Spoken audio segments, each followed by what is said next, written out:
And Lamar Jackson, I do believe, has enough weapons to be in this category. I'm sure they'll get a lot of pushback. How can you have them there and not the Chiefs?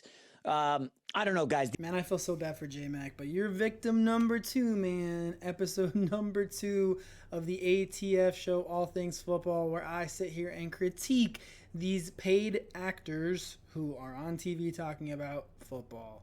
So, looking at JMac's Super Bowl tiers, and I mean TEARS, because by the time I'm done with this video, he's going to be crying. Overhyped. You have the Bears as overhyped. Brother, Caleb Williams, Ben Johnson, the offense, they are a top 10 unit in the NFL as far as the offense goes. Their defense is vastly underappreciated. They also vastly underperformed last season, minus the takeaways. I think you'll see a step up in that unit. I don't even know how he has them here at the bottom of his rankings. The Cowboys, overhyped? Aren't they always overhyped? Dude, again, like, think about it. Top 5 offense. They're going to have a top 5 offense again. Their defense will probably be around league average, or at least we're hoping around league average, so that they're a viable team. Not a Cowboys fan, but overhyped? No, I don't think so. They're overhyped every year. At this point in time, it's just normal. The Jacksonville Jaguars, overhyped? Who's overhyping the Jaguars? I don't know, guys. Dude, like, do you realize the Jaguars? No, not overhyped. Gonna have a top 10 offense. Gonna have a top 15 offensive line.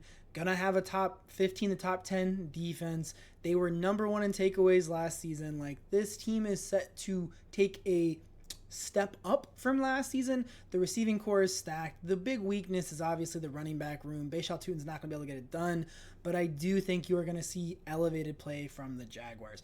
The Denver Broncos, overhyped, top 10 offense, top 5, top 3 offensive line, top 5 defense, like top 5 coach. What are we talking about? JMac, come on, man. Like, come on, man. I don't know, guys. Like, that is a horrible, horrible take. The Broncos are not overhyped. They're a top 5 to top 10 unit in the NFL, and they're easily a top 5 unit in the AFC to make the AFC Championship. Like, that's just a horrible, horrible take, my guy. Gonna need some help. The Bengals, sure, I agree with that. The 49ers, sure. Bengals defense, not that great. Obviously, offensive line's not that great. For the 49ers, it's more health. They realistically have a lot of old talent on that football team, so I think that's where it comes from for them. It'd probably be a lot of injuries, so I understand that one. The Patriots, did you watch who was in the Super Bowl? I don't know, guys. Because last time I checked, they were there. They added A.J. Brown, added more pieces on the offensive line, defense, and the code. Gonna need some help. Where? I don't even need to listen to what you have to say, because, like, gonna need some help is so sad and depressing. I don't even know where that take's coming from. Like, I feel like you're just, like, pulling that out of somewhere. Kansas City Chiefs, they're gonna need some help. Defense is going to take a big step back this season. I don't care how anybody feels about it. You lost some quality and great pieces on that defense. The offense does not have enough weapons, which is funny because they're in the going to need some help category, and somebody else needs to be in there too. But he says that they have all the weapons they need. I want to believe. Chargers, they're fine there. Mike McDaniels coming in is going to elevate this offense. I think they're going to be a contender in the AFC West and the AFC as a whole. The Bills are going to be another contender. They always are. It's just like they're there. They're a top 10 unit every single year. The defense needs to step up. Packers, I can't believe her, and I want to believe. I do not think that they have the offensive line, offensive weapons. I don't think that Jordan Love is as good as everybody thinks he is. I'm not saying he's bad, but I don't think he's a top 5 quarterback, maybe not even a top 10 quarterback in the NFL, and that defense needs a lot of love. I do not think they are even remotely viable in that ranking. I don't even know how they're there. I don't know, guys. They should be an overhyped. If I'm looking at JMac compared to mine, they should be an overhyped in his rankings. The Detroit Lions, it's one of those weird things with the Lions, man. Like, are they going to have a bounce back season? I don't know. It really comes down to the offensive line. You're probably going to hear that all over the internet, but it's the truth. When they were popping off on people, their defense was laying a whooping and that offensive line was laying in a whooping. I don't know if they have that same depth at defense, and I don't know if they have the same actual starting talent on the offensive line. It really comes down to the second year without Ben Johnson. If they can take a step towards the right direction, they have some viability to win their division. Do I think they're going to win the NFC? No, I do not. In the I want to believe category is the Texans. Now, I can understand why he has them there. I have the Texans as an AFC Championship team this season. Their defense is absolutely, unarguably a top 3 unit in all facets and all levels of the defense. Their offense is pretty well stacked as far as talent goes. Could it be a little better? Sure. The two big questions are the offensive line. Can it get to league average, just league average? And can CJ Stroud not poop the bed when he's in the playoffs? Both things to be seen.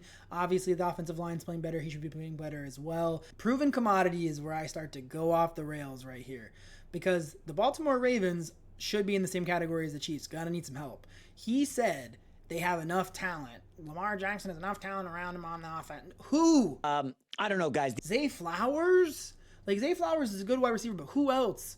You have Mark Andrews, who's old. You have Derrick Henry, who's old and kind of slipping a little bit in production. Like, there's not enough weapons on this offense to support Lamar Jackson, and you are going to see that. Even if Lamar has an MVP level season, it's going to be primarily through him running and throwing to Zay Flowers, because there's not enough targets on this football team. They have not set him up to succeed on the offensive side of the ball.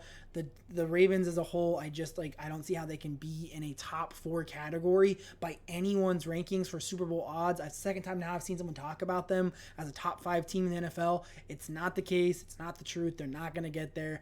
They might not even win their own division. That's a spicy take, but they might not win their own division, if you can imagine that. The Rams and the Seahawks both deserve to be here as a proven commodity. Both of them are going to be vying for the NFC Championship, vying to go to the Super Bowl.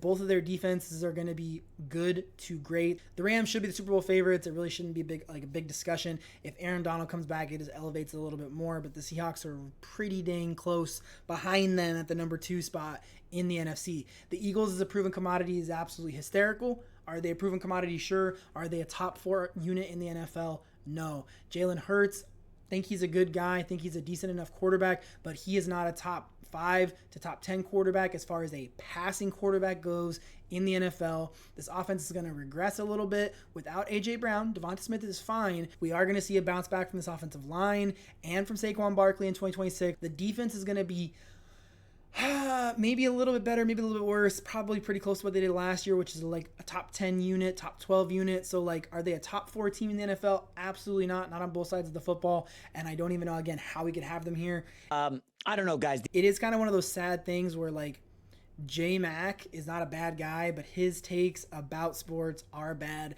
Again, I am picking another easy target before we start going after some of these bigger pundits, these TV actors who talk about football, and start burning up and breaking down some of their takes, especially during the season, when I can show you and prove to you definitively they do not watch the games. They do not watch the tape. They look at box scores, stats, and recaps, and they're guiding down the dressing room's thoughts, and that is what they put on TV for you to watch and what you believe. And that is why, unfortunately, you're getting a lot of misinformation that is negatively impacting your perception of games, potentially impacting negatively your betting, fantasy football, and just your overall enjoyment and trust in these people. And we are going to improve that this year and hopefully get some people some good information for them for all things football in the NFL in 2026. If you guys made this far in the video, I greatly appreciate you. I know there's a lot of people out there you could be watching, so if you take this time, I appreciate it more than you possibly know. I have my offensive line rankings for the 2026 season, both 6 through 10 and 1 through 5. They'll be up here somewhere on the screen if you guys feel so inclined. I'll talk to you guys again real soon, and you guys again have a blessed day. Bye. I don't know, guys.